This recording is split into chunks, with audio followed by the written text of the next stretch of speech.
தமிழ்நாட்டில் நிலவுகிற சட்டம் ஒழுங்கு சீர்கேட்டை, மின்கட்டண உயர்வை, போதைப் பொருள் பெருக்கத்தை கண்டித்து உணர்வெழுச்சியோடு இங்கே நடந்து கொண்டிருக்கிற இந்த ஆர்ப்பாட்டத்தில் பங்கேற்றிருக்கிற என் உயிர் சொந்தங்கள் அனைவருக்கும் என்னுடைய அன்பும் வணக்கமும். அண்மையில் ஒரு வலையொலியில் பார்த்தேன், ஒரு மருத்துவர் பேசிக் கொண்டிருந்தார். நீங்கள் எல்லோரும் அறிந்ததுதான், ஆனாலும் மருத்துவர் சொல்லும் போது அதன் மகத்துவம் முதன்மையானது. தினந்தோறும் நீங்கள் வெயிலிலே சூரிய ஒளி வாங்க வேண்டும், வெயிலிலே நின்று, அப்போதுதான் தசை நார்களுக்கும் எலும்புக்கும் வலு சேர்க்கும் என்று. அதனால் இன நலனுக்காக நீங்க நின்றாலும் உங்கள் நலனுக்காகவும் வெயிலிலே நிற்க வேண்டிய தேவை இருக்கிறது.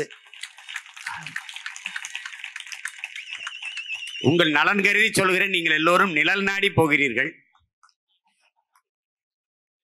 நிழலின் அருமை, வெயிலை தேடி வாருங்கள், அப்போதுதான் தெரியும். உங்களைப் போலதான் எல்லோரும் பாதுகாப்பாக வாழ வேண்டும் என்று நினைக்கிறார்கள். நிழலில் நிற்பது சரிதான், அதற்காக ஒரு மரம் வளர்க்க வேண்டும் என்பதை நாம் எல்லோரும் புரிந்து கொள்ள வேண்டும். இங்க நின்ன மரம் எவனுக்கு என்ன பண்ணுச்சுன்னு தெரியல, வெட்டிட்டாங்க. அது நீ போராட்டம் நடத்துறியா? அங்க போராட்டம் நடத்தினா நிழல்ல நின்று பேசுவ, கொஞ்சம் தள்ளி போட்டா வெயில் நின்று பேசுவாயின்ட்டு.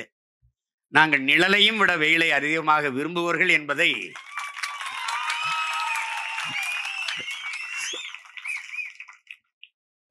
ஆட்சியாளர்கள் புரிந்து கொள்ள வேண்டும்.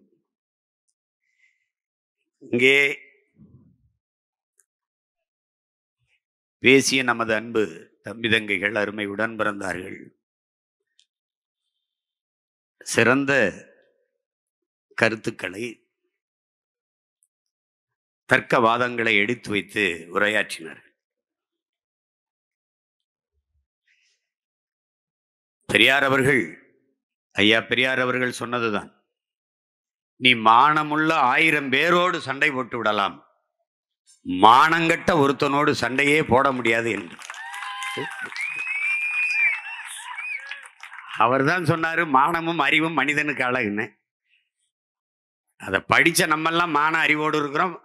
பக்கத்துல இருந்து படுத்து ஒரே தட்டில் சாப்பிட்டு விரல் பிடிச்சி நடந்தோம், நிழல்லையே வளர்ந்தோங்கிறவெல்லாம் மானம்னா என்ன வேலை, அறிவுனா என்ன வேலைங்க? இங்கே பெருந்துயரம் நிகழ்ந்து விட்டது. அருகிலே இருக்கிற நமது சகோதர மக்கள் வாழ்கிற கேரளாவில் வயநாடு.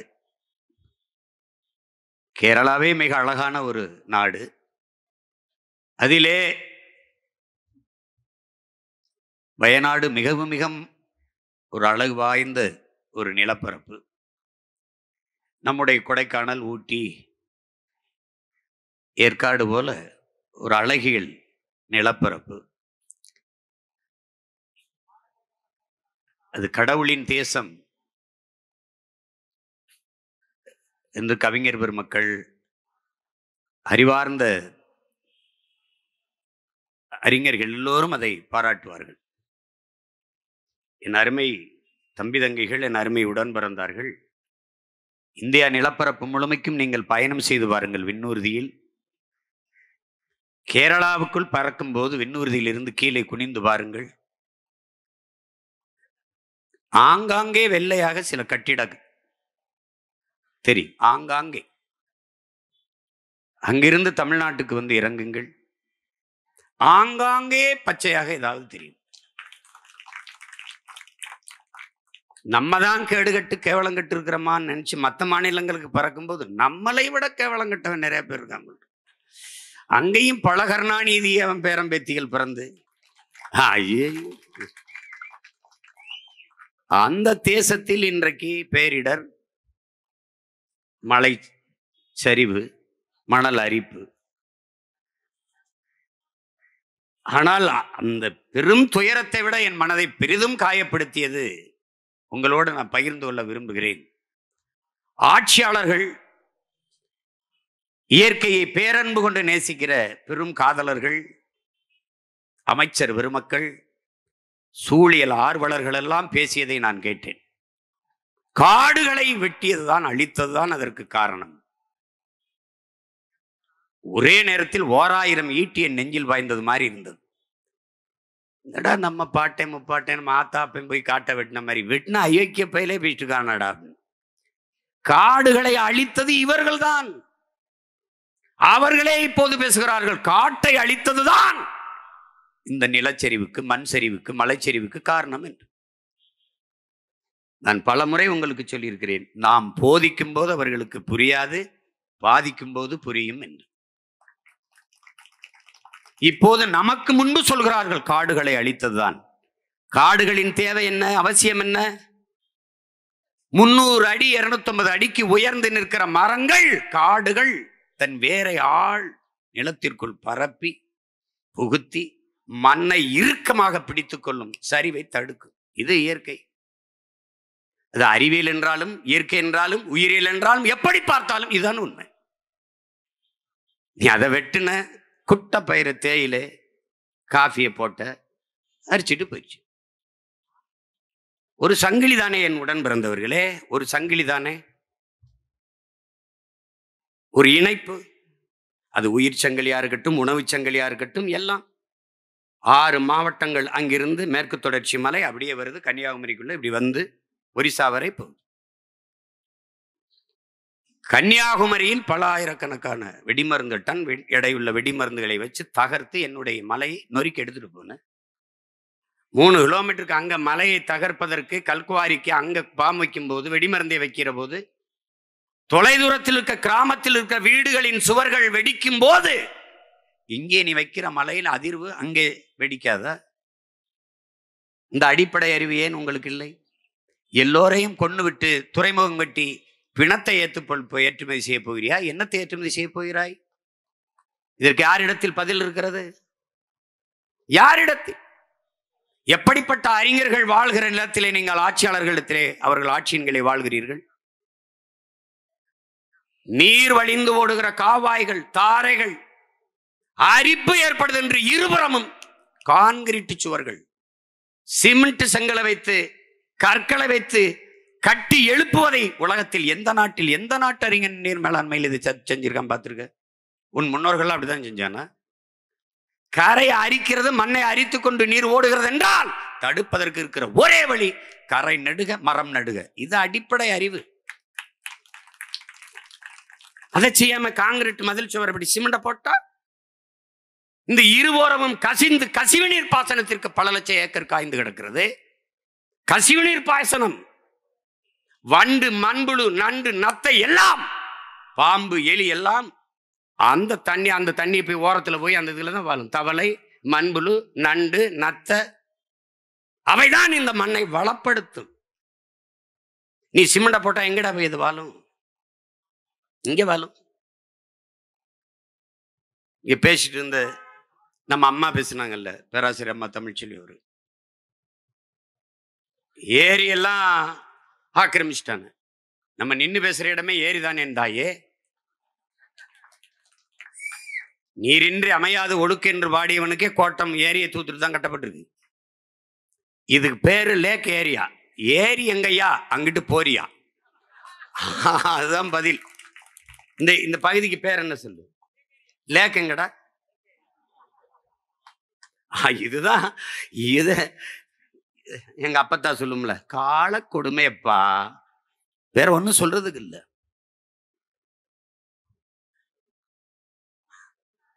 புதுசா சொல்லுவான், மேகம் வெடிச்சிருச்சுன்ட்டு. குண்டு வச்சது யாரா? புவி வெப்பமாயிருச்சு. வெப்பமா ஆச்சா? நீ ஆக்குனிய? பருவநிலை மாறிச்சு, மாத்தினியா? மாறிச்சா? தம்பி, நீ வசமா என்கிட்ட சிக்கிட்ட தம்பி. நீ என்னை தேடி வந்துதான் தீரணும், வழியே கிடையாது. நீயா புதுசா சிந்திச்சு பேசுற மாதிரி பேசுவ. நான் பேசினதுதான் பேசுவேன். என்கிட்ட உன்ட்ட அதிகாரம் இருக்கு, ஊடகம் இருக்கு. எப்படி இருக்கு பாரு. ஐயா ஸ்டாலின் அவர்கள் திடீர்னு பார்த்தா வணிகர்கள் ஒரு 5-6 பேரை உட்கார வச்சுட்டு, எங்கும் தமிழ் இல்லை, தமிழகத்தில் தமிழ் இல்லை என்று யாரும் சொல்லக்கூடாது. யாரோ சொல்றான். ஐயா நீங்க சொல்லல. நீங்க தெருவில் போகும்போது கண்ணை நல்லா மூடிக்கிட்டு குதிரைக்கு கடிவாளமா அப்படியே போறீங்க. தெருவில் இருபக்கம் பார்க்கல. எங்கும் தமிழ், எதிலும் தமிழ். முழக்கத்தை நீங்க முன்வைக்கல. திராவிடம் எங்க இது முன்வைக்க போறாங்க? முன்வைத்தது எங்கள் முன்னவர்கள். வீழ்வது நாமாக இருந்தாலும் வாழ்வது தமிழாக இருக்கட்டும். அதை முன்வைத்தது எங்கள் முன்னவர்கள். தமிழகத்தின் தமிழ் தெருவில் தமிழ், அதையும் முன்வைத்தது எங்கள் முன்னவர்கள். மணக்க வரும் தென்றலிலே குளிராய் இல்லை, தோப்பில் நிழலா இல்லை, தனி பெரிதாம் துன்பம் இது தமிழகத்தின் தமிழ் தெருவில் தமிழ்தான் இல்லை. இது எங்கள் தாத்தன் புரட்சி பாவலன். தாயை பழித்தவனை யார் தடுத்தாலும் விடாதே, தமிழை பழித்தவனை உன் தாயை தடுத்தாலும் விடாதேங்கிறான். இப்ப நாங்க என்ன செய்யலாம் நீங்க சொல்லுங்க. பேரு தமிழ்நாடு என் உடன் பிறந்தவர்களே, தமிழுக்கும் தமிழர்களுக்கும் இது சுடுகாடு. எங்க தமிழ் இருக்கு? எங்க தமிழ் இருக்கு? ஒண்ணு இல்ல, நீ எவ்வளவு பெரிய அறிவார்ந்த நாட்டுல வாழ்றாயின்னு மட்டும் பாரு. இந்த இடத்துல என்ன எழுதிருக்கு பாரு, நடைபாதை நடப்பதற்கு. நடைபாதை நடப்பதற்கு என்று கூட தெரியாத அடிப்படை அறிவில்லாத மக்களாக இந்த சமூகத்தை உருவாகிருக்கான். சூடு ஆறிடுச்சு. ஏன்னா நான் சூடாயிட்டதுனால இவனுக்கு முன்னாடி நம்ம சாதாரணம்னு அது ஆறிடுச்சு. சரி ஆயிடுச்சு. இதுதான் இவங்க. அந்த ஒரு நாள் அறிக்கை அது யாருக்காக விடப்பட்டதுன்னு உனக்கு தெரியும். அது தமிழ் இல்லைன்னு யாரும் சொல்லக்கூடாது. நீங்க உணரல. கடத்தெருவுல தமிழ் இல்ல, வீதியில தமிழ் இல்ல. தமிழை நேசிக்கிற பெருந்தகையே, சென்னை கடற்கரையில் சென்று பாருங்கள். நம்ம சென்னை என்று எழுதியிருக்கிறது. நம்ம சென்னை என்று எழுத்திருக்கிறது. என் தம்பி தங்கைகள் போனா பாருங்க. நம்ம தமிழ்ல இருக்கு. சென்னை எந்த மொழியில் எந்த எழுத்தில் இருக்குது? தமிழ் வாழ்க. திராவிட மாடல், திராவிடம் சமஸ்கிருதம், ஆங்கிலம் மாடல் இங்கிலீஷ், தமிழ் வாழ்க. இதாண்டா இவங்க ஆட்சி முறை. அது திடீர்னு ஐயா ரகுபதி அவர்களை பார்த்து இல்ல, ஐயா பெரியார் அவர்கள் ராமரை செருப்பால் அடிச்சாரு, தீ வச்சு கொளுத்தினாரு, அதெல்லாம் ஒன்றும் சரி வரல, அவர் அசிங்கப்படுத்த முடியல. இது ராமர் ஆட்சி தான்ட்டாரு. செத்தான் ராமன், அதோட கதை முடிஞ்சு. இதை விட ராமரை இழிவாக ஒருத்தரும் சொல்ல முடியாது. இப்ப பெரியாரை விட பெரிய கலாக்காரர், பெரிய புரட்சியாளர், பெரிய சமூக சீர்திருத்தவாதி ஐயா ரகுபதி அவர்கள் தான்.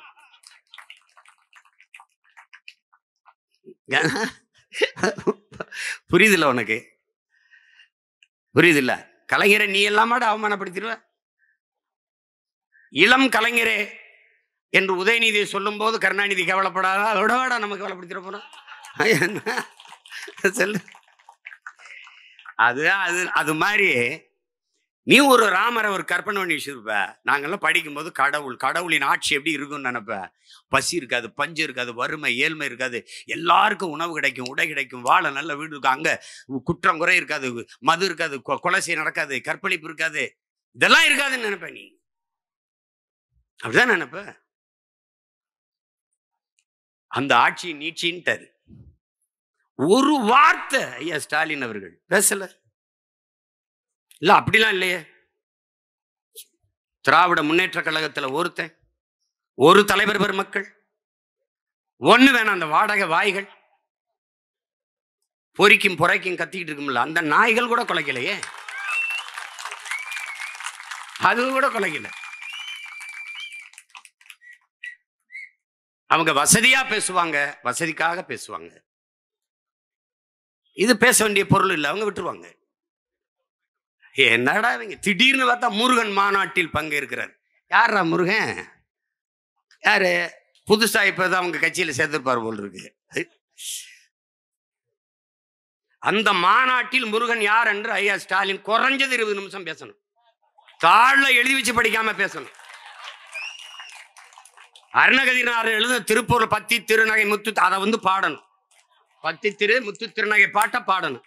வேணாவா என் மகன் பெரியவன் கூட வேணாம், மாவீரனை பாட வைக்கிறேன். அவன் திருவாசம் எனும் தேன் அவன் பாடுவான். நமச்சிவாய வாழ்க, நாதன் தாழ் வாழ்க, அவனா பாடுவான். குறுக்கணி பாண்டினா கோவப்பட்டுருவான்.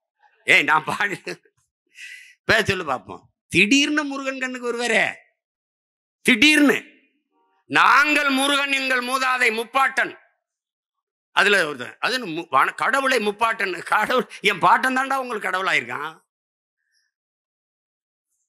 நாங்கள் முருகனை தூக்கும் போது முருகன் என் இன முன்னோன், எங்கள் தமிழ் கடவுள் என்று நான் வேல்வேல் வெற்றிவேல் என்று வேலை தூக்குகிற போது விமர்சித்த பெருமக்கள், இதே முரசொலியில் என்னை திட்டி இழிவுபடுத்தி எழுதிய கட்டுரை,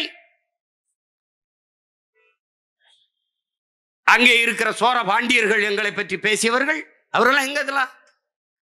இப்ப என்ன வாயில என்ன இருக்குது? எலி பேஸ்ட் இருக்கா, ஃபெவிகால் இருக்கா, என்ன போட்டு ஒட்டி வச்சிருக்கீங்க? எதையும் பேசல. திடீரென்று முருகன் மேல உங்களுக்கு பாசம். நாங்கள் வேலை தடுத்தால் தமிழ்நாடு நாசமாயிரும், நீங்க வேலை எடுத்தால் எப்படி? இதே பிஜேபி வேலை தூக்குகிற போது பாராட்டி முரசொலியில் எழுதினீர்கள். அதே வேலை தூக்கி நாங்கள் திருமுருக பெருவிழா நடத்தும் போது விமர்சித்து எழுதினீர்கள். யார் பிஜேபி RSS தத்துவத்தின் அடிவரடிகள்? யார்? நீங்களா நாங்கள்? யார் வந்தாலும் திமுகவை ஏத்திட்டியா சங்கி. அப்ப நீங்களான லுங்கி அங்கிய? நீங்க யாரு? யாரு? யார நீ? யாரு சொல்லு. ராகுல் ஏதாவது கேள்வி கேளுங்களேன். மோடிக்கு ஆதரவாக பேசுகிறார். மோடி எதிர்த்து பேசுறதா? அப்ப ராகுலுக்கு ஆதரவாக பேசுறதா? சரி, காலையில் எந்திரிச்சவன அவன் விற்கிற போத பொருளை 1-2 இதை அடிச்சுட்டு தான் எந்திரிப்பாங்க போல் இருக்கு. என்ன தேவை எழுதி வைக்கிறது, பேசுறது, இதையெல்லாம் பேசு. திடீரென்று முருகன் உங்கள் கண்ணுக்கு தெரிய காரணம் என்ன சொல்லுங்க? என்ன அதை சரி பண்ணணும்? ராமர் ஆட்சி இங்க சரி பண்ணியாச்சு, இந்துக்கள் வாக்க சரி பண்ணியாச்சு. நல்லா கவனிக்கணும். இப்ப முருகனை தூக்கிட்டு சீமான் திறான், நாம் தமிழர் திறான், அதை கொஞ்சம் சரி பண்ணு. அப்புறம் இஸ்லாமியர்களுக்கு அந்த சிறுபான்மை பிரிவில் ஏதாவது பொறுப்பை போடு. ஏன்னா இப்ப 26 நெருங்கிருச்சு, இன்னும் 17 மாசம் தான் இருக்கு. அவனுக்கு எதை பத்தியும் கவலை கிடையாது. அதை போடு போட்டு அவங்க. அப்புறம் யார் இருக்கிறா? ஜோ அருள் தந்தை இருக்காரு. அவர் என்ன பண்றாரு? அவர் லயல்ல வேலை செஞ்சாரு, புனித வளனார் ஜோசப் கல்லூரியில வேலை செஞ்சார். அவரை தூக்கி கிறிஸ்தவர் நலன் அங்க ஒரு பொறுப்பு போடு. ஓட்ட கரெக்ட் பண்றான் ராஜா. நீனும் தான் இருக்கிய. தெய்வ திருமகன் முத்துராமலிங்க தேவர் நினைவிடத்தில் ஒரு மாலை வைத்து விட்டால் கல்லர் மறவர் அகமுடையர் வாக்கை கரெக்ட் பண்ணிடலாம், வாங்கிடலான்னு அவன் நினைக்கிறான். நீனும் அதை நம்புற. அதுக்கு தான் சாய்கிற, அதுக்கு தான் ஓட்டு போடுற. ஏன் உன் பாட்டம் பூலித்தேவனுக்கு அதே மாதிரி அதை தர்றதில்லை? ஏன் உன் பாட்டி வேலுநாச்சியாருக்கு தர்றதில்லை? ஏன் உன் பாட்டம் மருதிருவருக்கு தர்றதில்லை? ஏன் தர்றதில்லை? ஏனால் இங்கே மாலையை வைத்து வணக்கம் செலுத்தி விட்டால் அந்த 3 சமூக வாக்குகளும் தனக்கு வந்து விடுதுன்னு நம்புறான். நீ அதை தான் தொடர்ச்சியா செஞ்சுட்டு இருக்க. அதான் செஞ்சுட்டு இருக்க. அதுலதான் இது வருது. யாரு கிறிஸ்தவரா? அவருக்கு ஒரு மீனை போடு, அவருக்கு ஒரு புழுவை போட்டு விடு. இது யாரு இஸ்லாமியரா? அவருக்கு ஒரு புழுவை போட்டு விடு. அதானே நடக்குது. இது எதுக்காக நடக்குது? திடீர்னு வறுமை ஒழிப்பு, புரட்சி பெண்கள் திட்டம். புரட்சி பெண் யாரு? புரட்சி பெண்ணுனா யாரு? முதல்ல என் தங்கச்சிகள் கல்லூரிக்கு போகும்போது 1000 ரூபாய் காசு கொடுக்குறேன். 1000 ரூபாய்க்கு கூட வசதி இல்லாத என் வீடு பெண்கள் வறட்சி பெண்கள் தானே ஒழிய புரட்சி பெண்கள் அல்ல. நீ எப்படி புரட்சி பெண்ண? புரட்சி பெண் என்றால் யார்? யார்? கணவர் இறந்து போனார், கைம்பெண்ணாக இருக்கும்போது பிள்ளைகளை விட்டு இறந்து போனார். உங்களால தான் குடி செத்து போயிட்டான். பேச தெரியும். தமிழ்நாட்டிலே இளம் விதவைகள் அதிகமாக, இந்தியாவிலே அதிகமாக இருக்கிற மாநிலம் தமிழ்நாடு. இப்ப என்னம்மா நீங்க இப்படி சொன்னீங்களே இப்ப அப்படின்னா, அப்படி கேட்டால் வாய மூடு. இதாங்க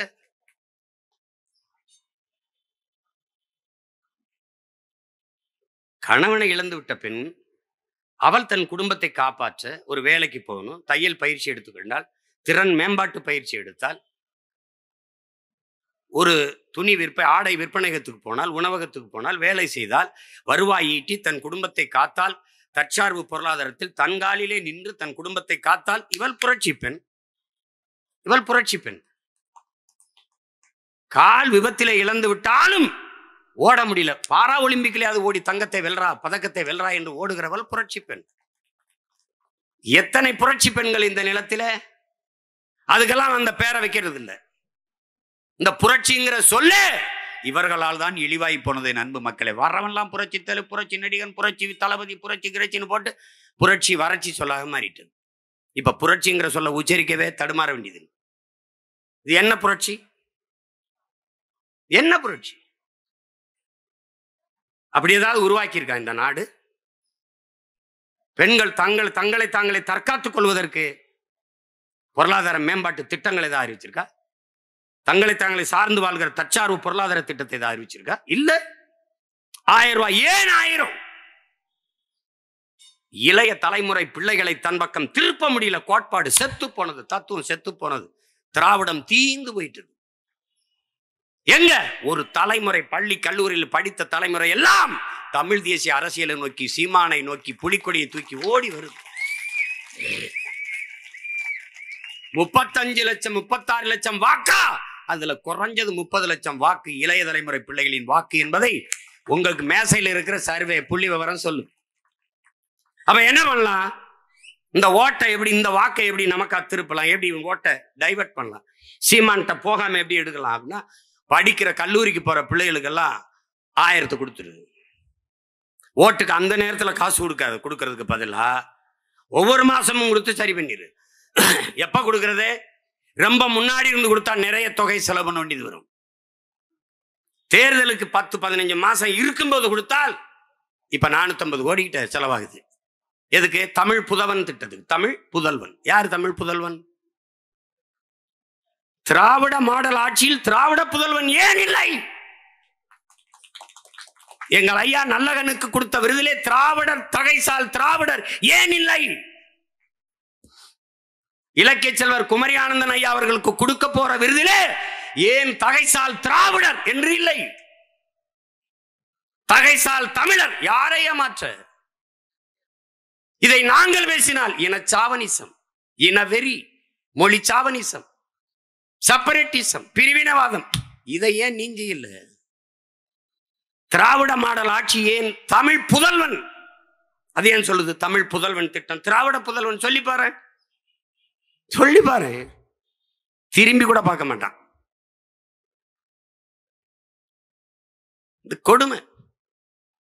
நாம் தமிழ் தேசியம் பேசும்போது பாரு, நம்ம தமிழ் தேசியம் பேசு பாசிசம், செப்பரேட்டிசம், சாவனிசம், இனவெறிய தோன்றோம், இன பாகுபாடு பேசுறோம், ஆன்டி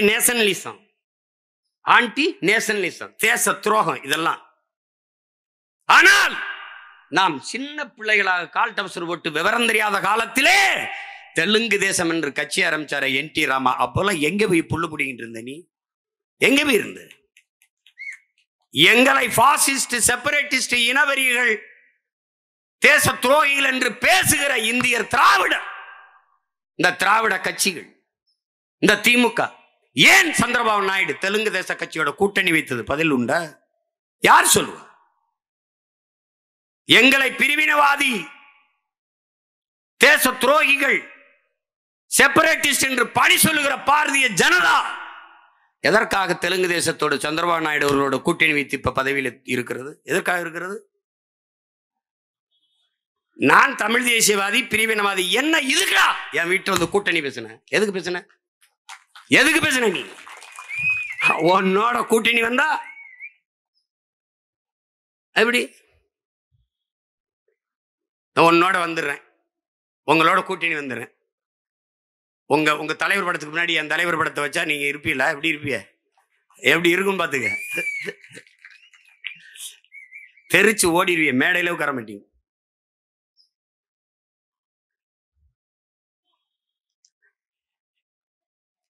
ஒன்னொன்னே பார்க்கும்போது அணை கட்டியிருந்தோம், தடுப்பணை கட்டியிருந்தாங்க, காணாங்கிறான்.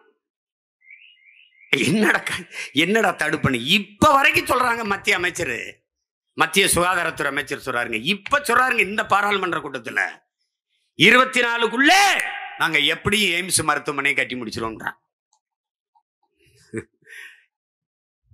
இன்னும் இந்த சன நம்பிட்டாலே இதை. ஏற்கனவே ராமர் கோயில் நாங்க யாராவது இப்ப பிஜேபி ராமரை பத்தி, ராமர் கோயிலை பத்தி, ஏன்னா இந்த ரகுபதி ஐயா வந்து ராமர் ஆட்சிதான் பேசினதுக்கு முதலில் கோபப்பட்டிருக்க வேண்டியது பிஜேபி காரர்கள் தான். இவ்வளவு கேவலமான ஆட்சியாடா ராமர் ஆட்சி? ஏண்டா கள்ளச்சாராயம் குடிச்சு சாகடாடா ராமர் ஆட்சி? 6 வயசு குழந்தை வீட்டுக்குள்ள இருந்தால் வன்புணர்வு செய்து கொலை செய்யறான். 60 வயசு அம்மா தனியா இருந்தாலும் வன்புணர்வு செய்யறான். சாலையில போகும்போது தாலி ஆக்குறான், தோட இருக்கிறான். இதெல்லாம் தாடா ராமர் ஆட்சி? ஒருத்தன் பேசல. ஏன்? ராமருக்கு மார்க்கெட் இல்ல. எப்படி? தம்பி அகிலேஷ் யாதவ் முடிச்சிட்டான். அயோத்தியிலே பொது தொகுதியில தாழ்த்தப்பட்ட ஒருவரை போட்டு செருப்பை கட்டி நங்குன்னு அடிச்சு முடிச்சிட்டான். பேசுறது ராமரை பேச முடியாது. அந்த பிரச்சனை முற்று பெற்று விட்டது.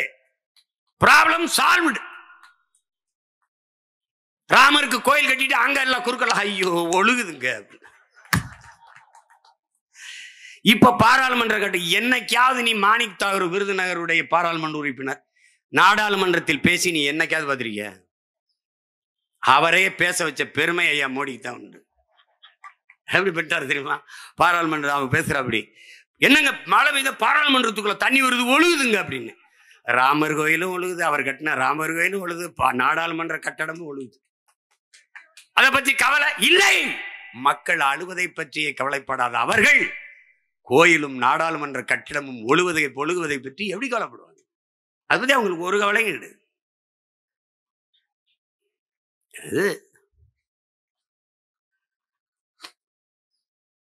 இங்க உங்களுக்கு ஒண்ணு சொல்லணும் பாருங்க. தம்பி துரைமுருகன் அவர்களுக்கு பிணை கேட்கிறாங்க. இப்பெல்லாம் மாவட்ட ஆட்சியர் சில நீதிபதிகள் எல்லாம் ஆளுகிற கட்சியின் மாவட்ட செயலாளர்கள் போலவே இயங்குறாங்க. அங்க ஒண்ணு என்ன இப்படி இப்படி பேசணும், அப்படி எப்படி ஒரு முதலமைச்சர் ஐயா அது பேசலையா, அது பாட்டு, எப்படி அது பாட்டு? ஆமா அந்த பாட்டை நான் கேட்டிருக்கீங்க இல்லையா? அது நாங்க எழுதலையா, நாங்க பாடலைங்க, நாங்க போடல, அது ஏற்கனவே இருந்த பாட்டு. ஆமா கேட்டிருக்கேன். அப்ப யூடியூப்ல உங்களுக்கு அதிக வியூவர்ஸ் வரணும்னு இது பண்றேன். யூடியூப்ல இல்லைங்க மேடு, அப்ப அதிக பார்வையாளர் வரணும்னா கடைசியா என்ன தெரியுமில்ல அவர் சொன்ன தீர்ப்பு? ஊழலை பத்தி பேசுங்க, ஊழலை பத்தி பேசுங்க, ஊழலை பத்தி நிறைய பேசுங்க. ஏன் கருணாநிதி பத்தி பேசுறோம்? ஊழலை பத்தி பேசுங்க. ஊழல் தான் நிறைய, அதனாலதான் ஏன் கருணாநிதி பத்தி பேசுறோம். ஐயா மாண்புமிகு நீதிபதி ஐயா புகழேந்தி அவர்கள உங்ககிட்ட அன்பா நான் சொல்லிக்கிறேங்க இல்லைங்கய்யா, நீங்க அதனாலதான் பேசுறோம். திருவிளையாடல் படத்துல பாத்தீங்களா, பிரிக்க முடியாதது எதுவோ, பிரிக்க முடியாத எதுவோ, அதுல பிரிக்க முடியாது எதுவோ சொல்லுவாங்கல்ல, வறுமையும் புலமையும். அதுபோல பிரிக்க முடியாது எதுவோ அரசியலிலே ஊழலும் ஐயா கருணாநிதியும் பிரிக்க முடியாது. இது தெரியாம நீ ஐயா எங்க பாட்டன் சூரபத்ம, இன்னொரு பாட்டன் முருகன் போய் எங்களுக்காக எங்க பங்காளிகளுக்குள்ள சண்டை தான், அத பகைவன் எங்களை கொண்டு விட்டான். அதுல இப்ப பாட்டி சூரபத்ம மனைவி போகாத போருக்குன்னு விடு பரவாயில்ல, அவன் தோதுறான் சொல்றான். முருகபிரானினுடைய வரலாறை எழுதும் போது இந்த சூரபத்மனை எழுதாமல் முருகனுடைய வரலாற்றை எழுத முடியாது இல்லையா? அது மாதிரி ஊழலை பற்றி பேசும்போது ஐயா கருணாநிதி பற்றி பேசாம பேச முடியாது இல்லையா? அது மாதிரி ஒரு வரலாறு, ஒரு பெருமைதான், ஒரு பெருமைதான், பெருமைதான்.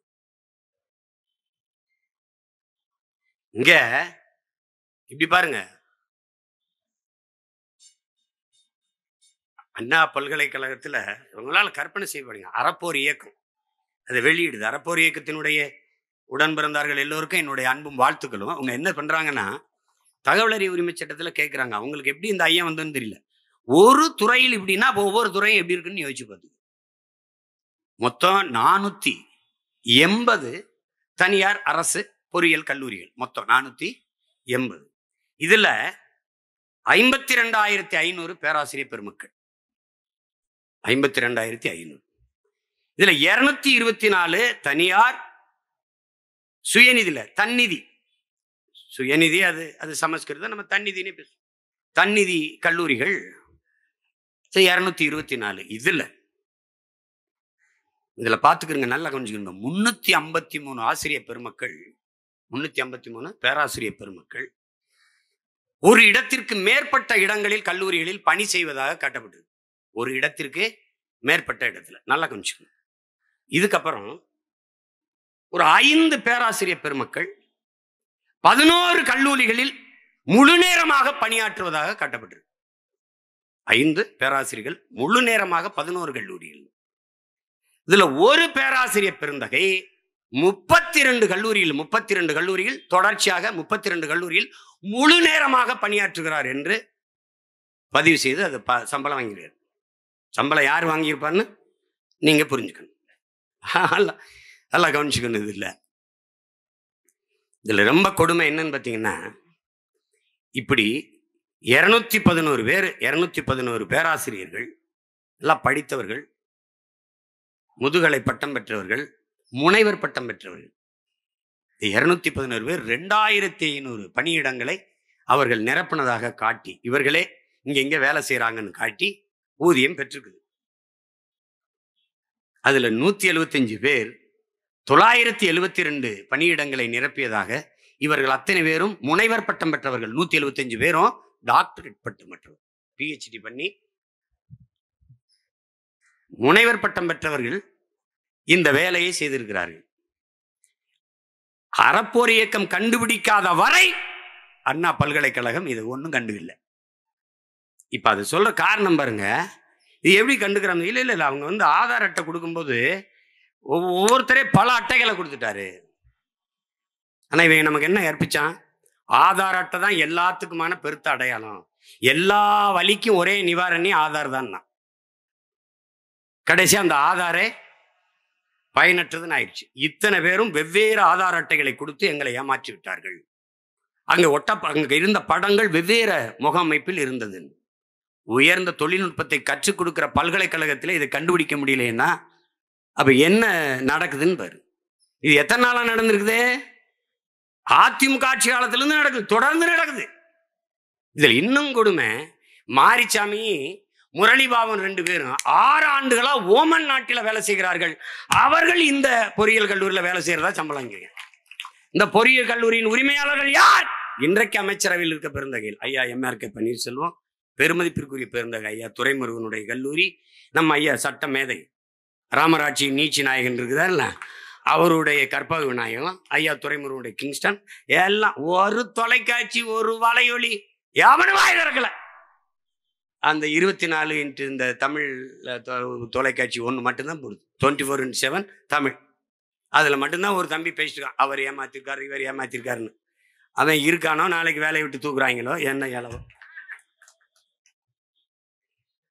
எவ்வளவு வசதியாக இதை பற்றி பேசாது ஒரு வலையொலி, ஒரு தொலைக்காட்சி பொது விவாதத்துக்கு எடுத்தது உண்டா? இதைவிட கொடுமை இந்த நாட்டில் உண்டா? நீ இதெல்லாம உனக்கு பிரச்சனை? நீ ஆடியோ வெளியிடு, உட்காந்து நீ IPS படிச்சுட்டு வர்றது, SP AC DCR எதுக்கு? சீமா யார்கிட்ட என்ன பேசுறான், எங்க ஏச்சியை துப்புறான், எங்க இறங்கி ஓரத்தில் நின்று ஒண்ணு கடிக்கிறான், உன் வேலை மயிராடாது, மயிராடா. திடீர்னு இந்த வெண்ணைகளுக்கு காளியம்மா மேல அப்படியே பாசம். ஏன்டா புடிங்கில அவ போட்டிட்டால மயிலாடுதுறையில போய் நின்று இந்த எழுதி காளியம்மா காளியம்மான்னு வேலை செஞ்சு ஜெயிக்க வச்சிருக்க வேண்டியதானே? ஏய் நாங்க பிசுரும்பா அப்புறம் உசுரும்பா, அது உனக்கு என்ன மசுருக்கு அந்த பிரச்சனை? உனக்கு என்ன பிரச்சனை? உனக்கு என்ன பிரச்சனை? இது என் கட்சி பிரச்சனை. பெத்ததாயவே சும்மாருமா வாய முடிட்டு பேசாம இருக்க மாட்டியா அப்படிங்கிறான். ஆத்தாளப்பன் பேச்சே கேட்காதனால தானே இந்த வேலையை செஞ்சுக்கிட்டு இருக்கேன். இல்லைன்னா மீட்டர் இருந்து ஓய்வு விட்டுருப்பேன், இல்ல வாத்தியாரா போயிருப்பேன் சொந்தக்காரங்க மாதிரி.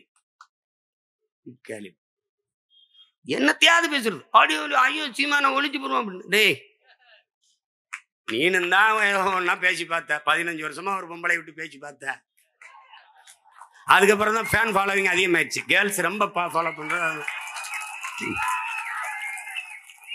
அப்பா நான் அப்படி போவேன் சலையே சீமாண்டி சீமாண்டின்னு. ஒரு சிடுமுஞ்சி நினைச்சு ரொமான்ஸ் இருக்கு போல் இருக்கா அப்படின்ட்டு. அப்படிதான் என் தம்பி கார்த்திக்கு personal advice as elder, you don't worry, be happy.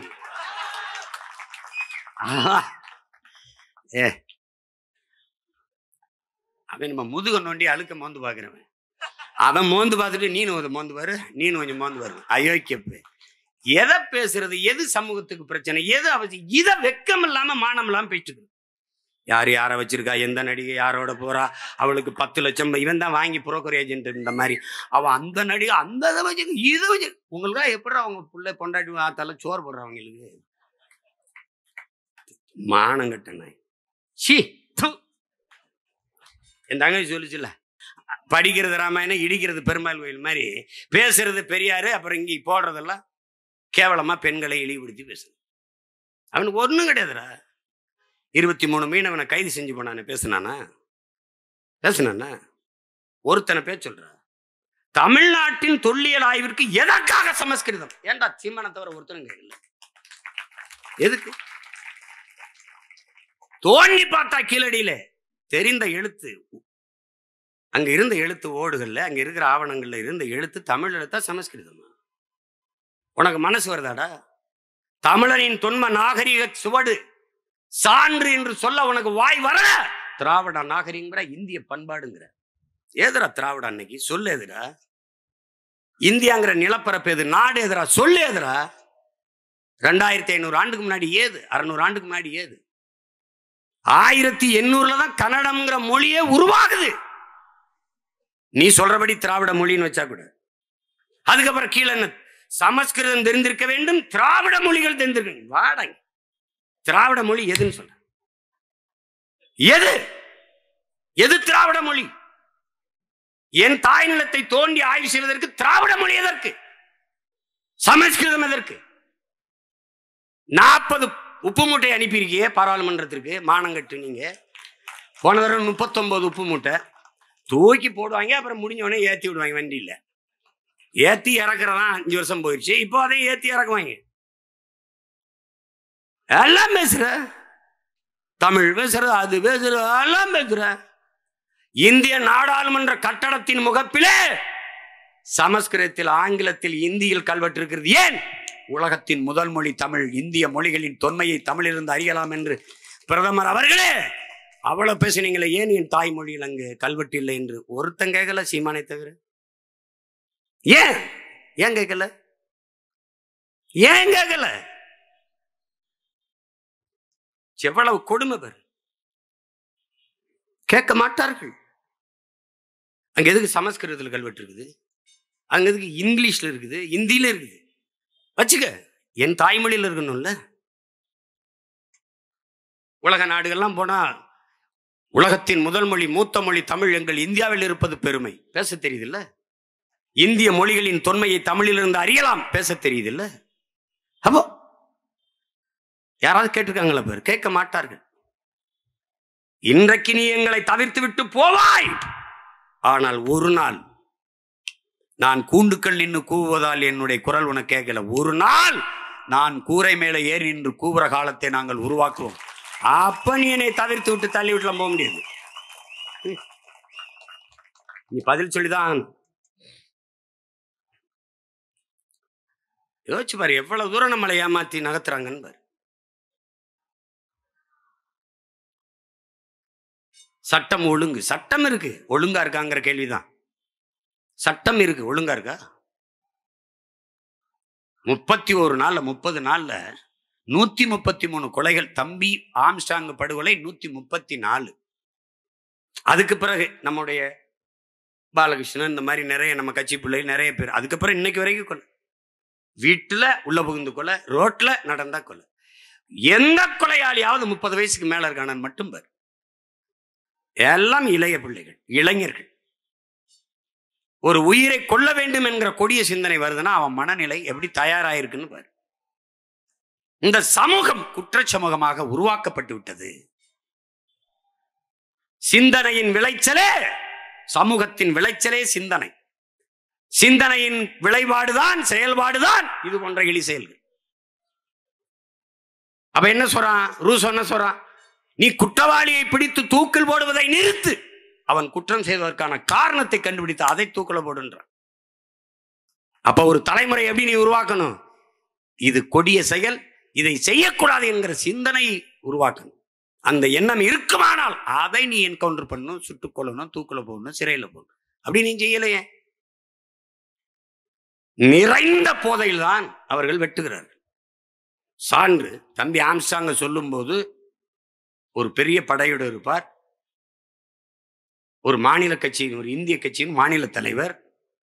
அவரை போய் அவர் வீட்டு வாசலை வெட்டி கொண்டு விடலாம் என்று அந்த சிறுவர்கள், அந்த பிள்ளைகளுக்கு என்ன வருது என்றால், நிறைந்த போதை மயக்கத்தில் இல்லாமல் கத்தியை தூக்கி வெட்டியிருக்க முடியுமான்னு.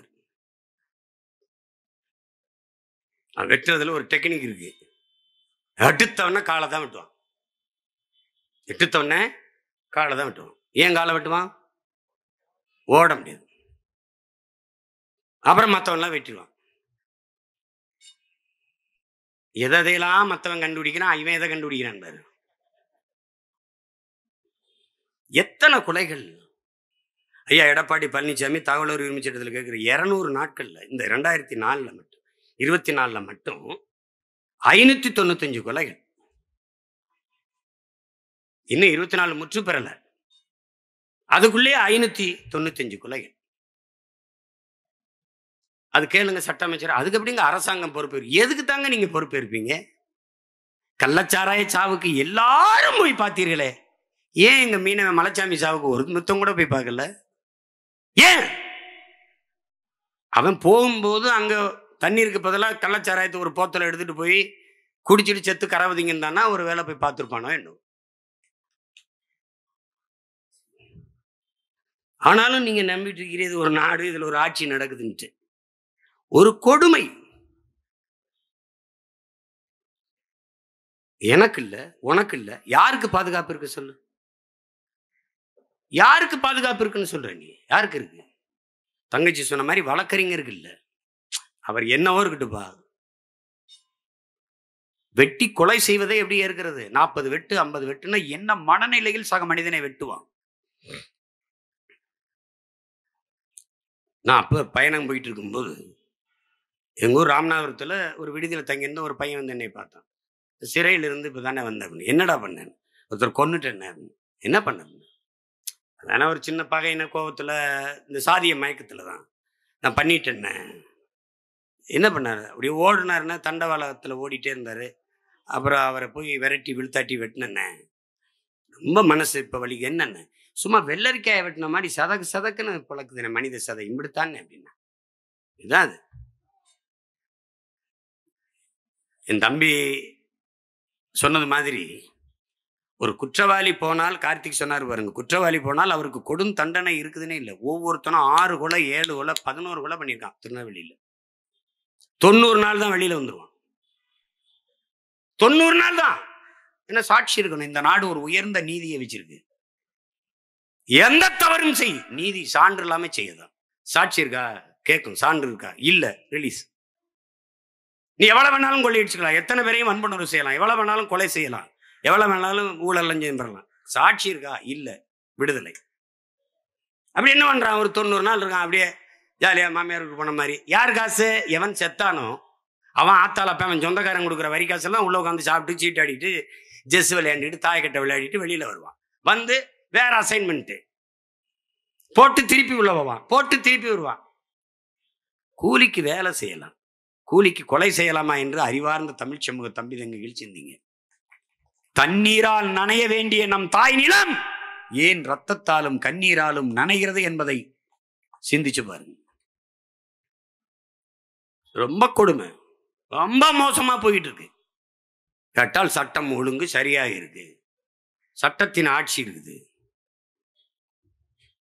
ஒரு கேவலம், கேவலம் சொன்னது. கேவலம்னா அது இவன் எங்க திசை திருப்பாங்க? இப்போ இத்தனை பேர் மீனவ மக்கள் வந்து நம்ம மனு கொடுக்குறாங்க. அதான் நீ வர்றாரு. சீமான் எங்க போறார்? யாரை சந்திக்கிறார்? நீங்க ஒண்ணும் இல்லைங்க. ரெட்ஃபிக்ஸ் அந்த உரிமையாளர் ஃபெலிக்ஸ் டெல்லியில் இருக்காருங்க, பிணை கேட்டு. அவர் அணைச்சு வச்சிருந்தாரு. கொஞ்ச நேரம் அந்த அலைபேசியை தொடங்கிட்டாருங்க. ஏதோ தொடங்கிட்டார், மனைவி கிட்டே அட்டே பேச. அதை கண்டுபிடிச்சு இது டெல்லியில இருக்குன்னு போய் கைது பண்ணி கூட்டிட்டு வர்ற நீ. ஆம்ஸ்ட்ராங்க்கு 3 முறை எச்சரிச்சான் உன் உயிருக்கு அச்சுறுத்தல் இருக்குன்னு. அப்ப என்ன பாதுகாப்பு கொடுத்த? என்னை கூட தான் உலகம் பூரா இருக்க மக்கள், என் சொந்த என் கட்சி பிள்ளைகள் உறவுகள்லாம் பாதுகாப்பாருங்கண்ணே பாதுகாப்பாருங்கண்ணேங்கிறாங்க.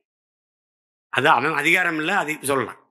நீ பாதுகாப்பு கொடுத்துருக்க வேண்டிய நீ எச்சரிச்சேன் அப்படின்னா அது என்ன என்ன மாதிரியான பணி? எப்படி பாருங்க. இப்ப வரைக்கும் குற்றவாளிகளை திரட்டி கொண்டு தான் இருக்கிறார்கள். இவர்கள் ஒரு முறையை வைத்திருக்கிறார்கள். தூத்துக்குடி துப்பாக்கி சூடா அருணா ஜெகதீசன் தலைமையிலே ஒரு விசாரணை கமிஷன், ஒரு குழு. இஸ்லாமிய சிறை கைதிகள் விடுதலையா ஆதிநாராயணன் தலைமையில் ஒரு குழு. தங்கச்சி ஸ்ரீமதி தற்கொலையா, அது கொலையா தற்கொலையா விசாரிக்க 2 நீதிபதிகள் தலைமையில் ஒரு குழு. அதுபோக சிபிசிஐடி விசாரணை. நல்ல படித்த என் தம்பி தங்கிகள் ஆழ்ந்த அறிவார்ந்து சிந்திச்சு பாருங்க. தங்கச்சி ஸ்ரீமதி இறந்துட்டா, இது உண்மை. அது தற்கொலையா கொலையா இது நமக்கு எழுகிற சந்தேகம். ஸ்ரீமதியின் கிராமம் சின்னது, அவ படிச்ச கல்லூரி பக்கத்துல. இதை விசாரிக்க எத்தனை காலம், எவ்வளவு நாட்கள் எடுத்துக்கொள்ளலாம்? அறிவார்ந்த பிள்ளைகள் தமிழ் சமூக சொந்தங்கள் சிந்திச்சு பாருங்க. எத்தனை நாள் எடுத்துக்கலாம்? காவல்துறை விசாரணையில் என்ன பிரச்சனை? சிபிசிஐடிக்கு மாத்திரம். இந்த மாத்திரம்னாவே ஏன் மாத்திரம் என்பதை நீ புரிஞ்சுக்கணும். மாத்தியாச்சு. எவ்வளவு நாள் விசாரணை? இன்னும் முடிவுக்கு வரல. 2 நீதிபதிகள் விசாரணை குழு, எங்க விசாரணை? முடிவுக்கு வரல. ஆனால் அந்த நேரத்தில் ஸ்ரீமதி வழக்கு வருகிறது. சென்னை உயர்நீதிமன்றம் ஒரு தீர்ப்பை தருகிறது. அது தற்கொலை தான். சிபிசிஐடி விசாரணை முடியல, அறிக்கை வரல. நீதிபதிகள் விசாரணை முடியல, அறிக்கை வரல. அதற்குள் நீதிபதி அது தற்கொலை தான் என்று தீர்ப்பு சொன்னால் எங்க போயிட்டு இருக்கடா ஒரு நாடு, சட்டம், நீதி, தீர்ப்புலாம்னு யோசிச்சுக்கணும். அவ்வளவுதான் அது. ஆமா, சொன்ன மாதிரி இப்ப சொல்லுதுங்க. இப்ப சொல்லுது நீதிமன்றம், தூத்துக்குடியில் நடந்தது அது கொடுமை, அதையெல்லாம் எப்படி சகிக்கிறதுன்னு இப்ப சொல்லு. உனக்கு தெரியுமா? அந்த செயலில் ஈடுபட்ட அத்தனை பேருக்கும் பணி இடமாற்றம், பணி உயர்வு. இந்த பல்லப்புடுங்கனால ஒரு பல்வீர் சிங், அவனுக்கு பணி உயர்வு, பணி இடமாற்றம். அந்த கள்ளச்சாராய் சாவில் ஒரு காவல்துறை அதிகாரியை பணி இடை நீக்கினாங்கல்ல, அவருக்கு பணி இடமாற்றம், பணி உயர்வு. சென்னையில் தலைநகரில் போக்குவரத்து துறைக்கு. இவ்வளவுதான் இந்த ஆட்சியாளர்கள், இவ்வளவுதான். 38-40 குழுக்களை போட்டிருக்கிறார் ஐயா ஸ்டாலின் இந்த 3 ஆண்டுகள்ல. ஒரு புழு கூட 2 அங்குலம் அப்படி நகரம்டா. இவன் போட்ட குழு ஒன்று கூட நகராது. நீட்டுக்கு எதிராக, நீட்டுக்காக விசாரணை செஞ்ச நீதிபதி ஐயா கொடுத்த அறிக்கை என்னாச்சு? அம்மா அருணா ஜெகதீசன் தூத்துக்குடி துப்பாக்கி சூட்டுக்காக விசாரித்து தாக்கல் செய்த அந்த அறிக்கை என்னாச்சு? இவர்களை மாறி ஒரு கொடுங்கோளர்களை நீ என்னைக்கு சந்திக்க முடியாது. தம்பி கார்த்திக் சொன்ன மாதிரி மின்கட்டண உயர்வுன்றோம். அது எதை நோக்கி நகருதுன்னு பாரு. இப்ப குறிப்பா இப்படி பாரு,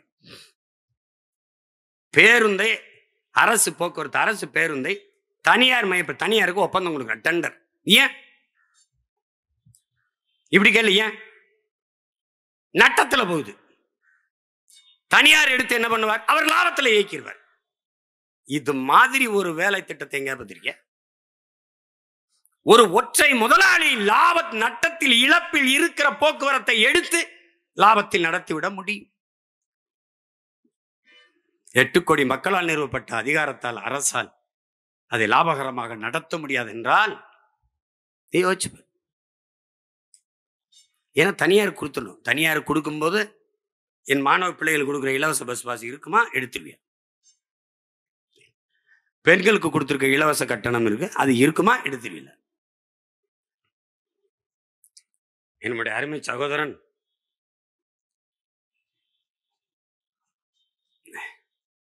ஈரோட்டில இருந்து ஒரு மூத்த பத்திரிகையில, புகழ்பெற்ற பத்திரிகையில வேலை செய்யற தங்கவேல் அவர்கள், அவருடைய மனைவி என்னுடைய தங்கை பணி இடமாற்றத்துக்கு வந்திருக்கிறார். அரசு பேருந்துல போறோம், மகளிருக்கு இலவச கட்டணம் இல்லா பயணம். அது சொல்லுது கண்ணீரோட, ஒரு துளி கூட மதிக்கிறது இல்லைன்னா நடத்துனர்கள் எங்களை மதிக்கிறது இல்லை. காரணம் இலவசம். இலவசம் என்ற சொல்லால் நம் பிள்ளைகள், பெண் பிள்ளைகளின் மானத்தை கெடுத்து அவமானப்படுத்தியதான் மிச்சம் இந்த அரசு. அது தனியார். எதை நோக்கி நகர்கிறது என்று பாருங்க. இப்ப இப்படி பாருங்க, அதானி தமிழ்நாட்டுக்குள் வந்தார். உலகத்தின் மிகப்பெரிய பணக்காரர், இந்தியாவின் மிகப்பெரிய தொழிலதிபர், மோடி அவருடைய நெருக்கமான நண்பர். அவர் தமிழ்நாட்டுக்குள் வந்தார். யாரை சந்திக்க வந்தார்? எங்கு வந்தார்? எந்ததற்காக, யாரை, என்ன நோக்கத்திற்காக சந்திக்க வந்தார்? இது ஏதாவது ஒரு அறிக்கை, ஒரு தகவல், ஒரு தொலைக்காட்சி பேசியது, வாடகை வாய்கள் பேசியது, ஏதாவது இருக்கு? இப்ப எதற்காக வந்தார்? அதான் நீ நினைச்சுக்கலாம், ஆட்சியில் இருக்கிறவன் கையெழுத்து போட்டான், அதனால காட்டுப்பள்ளி துறைமுகத்தை கட்டிடலான்னு. இங்க பிரபாகரன் மகன் ஒருத்தர் நிக்கிறேன், இங்க ஒரு மயிரையும் பிடுங்க.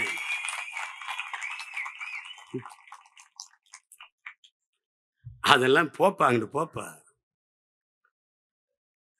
அது மீனவன் பிரச்சனை, அங்க இருக்கிற குடிகள் பிரச்சனை. அது என் நாட்டு பிரச்சனை, என் நிலம் சார்ந்த பிரச்சனை, என் இனம் சார்ந்த பிரச்சனை. இருக்கிற துறைமுகத்தில் என்ன பிரச்சனை? விளக்கு. இருக்கிற விண்ணூர்தி நிலையத்தில் மீனம்பாக்கத்தில் என்ன பிரச்சனை? சொல்லு. அதுக்கப்புறம் நீ பரந்தூர்கிட்ட போ. எதற்காக வந்தார் அதை சொல்ல ஏன் இந்த அரசு தயங்குகிறது? பாருங்க எப்படிப்பட்ட ஒரு ஆட்சி முறை நடந்து கொண்டிருக்குன்னு. ஒன்றும் இல்லை, இப்போ இங்கே இருக்குல்ல பயன்படுத்துகிற மின்சாரத்தை அளவிடுகிற பெட்டி இருக்குல்ல, எத்தனை அழகு மின்சாரம் பயன்படுத்தி இருக்கணும் அளவிடுகிற அந்த பெட்டி, அந்த கருவி பொருத்தி இருக்குல்ல, அது அதானியோட இது. மின் உற்பத்தி ஆற்று இருக்கு. தம்பி கார்த்திக் மருத்துவரை தான் பேசினார். அரசிடத்தில் இருப்பதை விட அதிக மின் உற்பத்தி திட்டங்கள் தனியார் முதலாளிகிட்ட, மத்திய மாநில அரசு கிட்ட இருப்பதை விட அதிக மின் உற்பத்தி திட்டங்கள், மின் உற்பத்தி நிறுவனங்கள், நிலையங்கள் தனியார்ட்ட இருக்கு. உற்பத்தி தனியார்கிட்ட வந்த போது விநியோகம் தனியார்ட்ட வர எவ்வளவு நேரம் ஆகும்னு யோசிச்சு பாரு. இப்ப பெட்டி வந்துருச்சு, எல்லா வீட்டுக்கும் அவன் தான் பொறுத்துறான். அதுல எழுதிருக்கு பாரு, அதானின்னு இருக்கும். இருக்கா இல்லையா? இருக்கு. மின் உற்பத்தி விநியோகத்தை தனியார்ட்ட கொடுக்க இழப்புன்னு காட்டுவார்கள். எப்படி போக்குவரத்து என்ன சொல்றாங்க, நட்டத்துல ஓடுது, மின் உற்பத்திக்கு 1,50,000 கோடிக்கு மேல இழப்பு, கட்டணம் உயர்ந்து கொண்டே இருக்கு. உயர்த்துங்கள் ஐயா ஸ்டாலின் அவர்களே, நீங்க நேர்மையான நிர்வாகி, சிறந்த தலைவர். விக்கிரவாண்டி தேர்தலுக்கு முன்பாக இந்த மின் கட்டணத்தை உயர்த்தி இருந்தா உங்களை பாராட்டலாம்.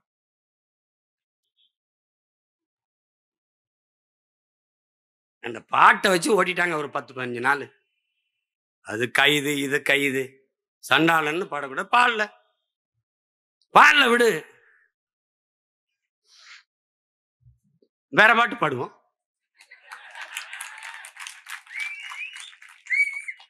கள்ளத்தனம் செய்யும் காதகன் கருணாநிதி பாடம். கள்ளத்தனம் செய்யும்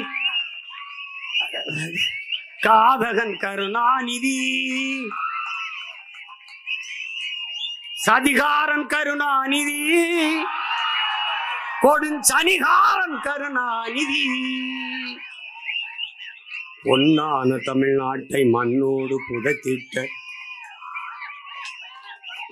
கருணாநிதி, அண்ணாவின் புகழுக்கு களங்கத்தை விளைத்திட்ட கருணாகன் கருணாநிதி, சதிகாரன் கருணாநிதி, கொடுஞ்சனிகாரன் கருணாநிதி. எப்படி இந்த பாட்டு இன்னையிலிருந்து உலக புகழ் பெறும். பல பேருடைய அழைப்பு வழியா இருக்கும். என் மேல ஒரு வழக்க போடு, ஓடு வா. எதுக்கு படிச்சா எதுக்கு வந்தா அந்த வேலையை பாரு. இந்த அதிகாரம் மேலிடம் சொல்லிருச்சு, எதிரா அவங்க மேலிடம், பல மேலிடம் கீழிடமா இருக்குடாப்ப. போய் பீச்சில் போய் பாருங்க, மேலிடம் கீழிடம். வரலாற்றின் கால சக்கரங்கள் சுரண்டு கொண்டுதான் இருக்கிறதுங்கிறார் எங்க தலைவர். இன்னைக்கு மேல இருக்க, நான் வீதியில இருக்கேன். ஒரு நாள் நீ வீதியில் நிப்ப, நான் மேல நின்று நீ கத்திட்டு இருப்ப, நான் அங்க இருப்பேன்.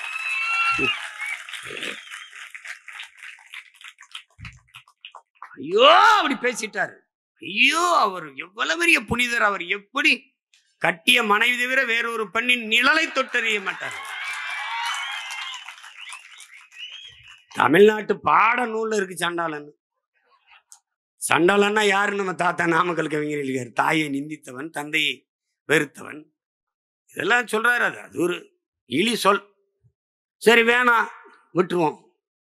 இன்னையிலிருந்து சண்டாளன்னு பாடாதீங்க, கொடுஞ்சனியன்னு பாடுங்க. பாடிட்டு போங்க. வேற ஏதாவது வரி வேணா கேளுங்க, எழுதி அனுப்புறேன். நாட்டுக்கு இதெல்லாம் பிரச்சனைங்க, இவங்களுக்கு அதெல்லாம் பிரச்சனை.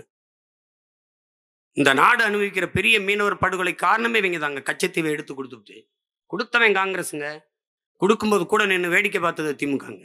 2 பேரும் கூட்டணி வச்சு ஓட்டை வாங்கிட்டு மஞ்சள் குளிச்சுட்டு இருக்கோம்.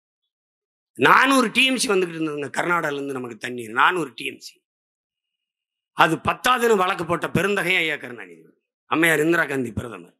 அப்ப 356 பயன்படுத்தி ஆட்சியை கலைச்சி விடுகிற ஒரு முறை இருந்தது. அதுல கலைச்சி விட்டுருவாங்கன்னு தான் கச்சத்தீவை கொடுக்க காத்துக்கிட்டு இருந்தார். பொறுமையா இருந்தார். ஆண்டுதோறும் பல லட்சக்கணக்கான தொண்டனை கூட்டி மாநாடு போடுற நீங்கள் ஏன் கச்சத்தீவை கொடுக்கூடாதுன்னு ஒரு கூட்டம் போடல, ஒரு ஆர்ப்பாட்டம் போராட்டம் செய்யுது. அன்னைக்கு இந்திய நாடாளுமன்றத்துக்குள் பேசின ஒரே மான தமிழன், மரத்தமிழ் வீரன் எங்க தாத்தா மூக்கையத்தவர் மட்டும்தான். ஒருத்தனும் பேச. உங்க தந்தை இந்திய நிலப்பரப்பில் ஒரு பகுதி எடுத்து சீனாவுக்கு கொடுத்து வரலாற்று பெரும் துரோகம் செய்தார். அதை போலவே நீங்கள் என்னுடைய தொகுதியான ராமநாதபுரத்துக்கு சொந்தமான கச்சத்தீவை எடுத்துக் கொடுத்து தமிழ்நாட்டிற்கு மிகப்பெரிய வரலாற்று துரோகத்தை செய்கிறீர்கள் இந்திரா காந்தி என்று பேசிய பெருமகன் நம்முடைய தாத்தா அவர்கள் தான். இது என்ன பிரச்சனை?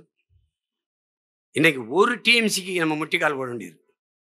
இப்படி பெரும் வெள்ளம் பெஞ்சு பெருக்கெடுத்து ஓடினாலே வழியே நமக்கு அவன் தண்ணி தர தயாரான. நிதி ஆயோக்கு நிதி தரல, போகல, கோபம். நான் வரவேற்கிறேன், போகல. அந்த ஆண்மைத்தனத்தை, அந்த வீரத்தை, அந்த கோப உணர்வை, அந்த ஆத்திரத்தை நாங்கள் மதிக்கிறோம்.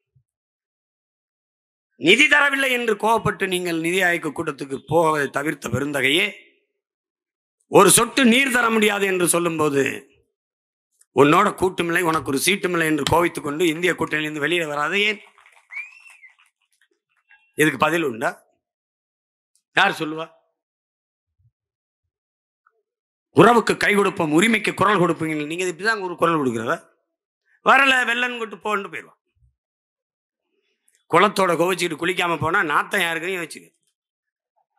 நீ வீரனா இருந்தா அங்க போய் என்னுடைய வரி வருவாய் எல்லாத்தையும் மொத்தமா எடுத்து வச்சுக்கிட்டு சேட்டை பண்ணிட்டு இருக்க. நீ குடுன்னு கேட்கணும்ல. நிதிஷ்குமாருக்கும் சந்திரபாபு நாயுடுக்கு ஏன் கொடுத்த?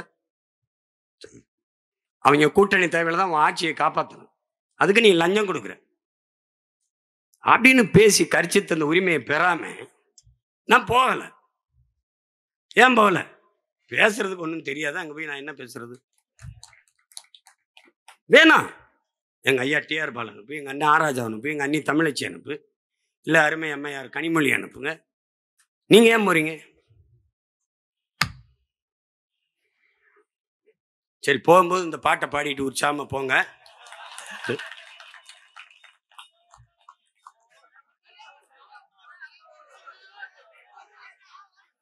ஏடா இப்பவே ஹிட் ஆயிருச்சடா.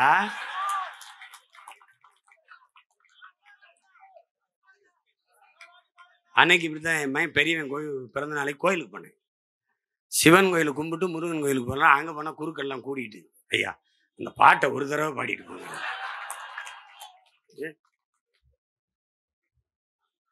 இப்படி பாடுறதா போயிடுறதா? கள்ளத்தனம் செய்யும் காதகன் கருணாநிதி,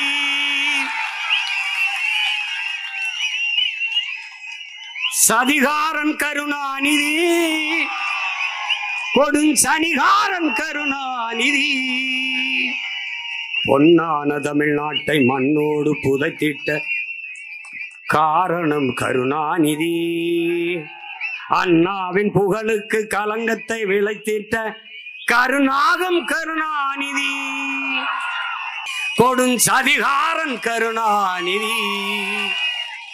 இந்த சதியெல்லாம் மிதி மிதி என்று மிதித்து தகர்க்கிற ஒரு காலத்தை பிரபாகரன் பிள்ளைகள் உருவாக்கி கொண்டு வருகிறோம். 26 எங்களுடைய ஆட்டம் தொடக்கம். தமிழ்நாடு எங்கள் அதிகாரத்திற்குள் அடக்கம். புரட்சி எப்போதும் வெல்லும். நமது பற்றி அதை சொல்லும் நாம் தமிழர்.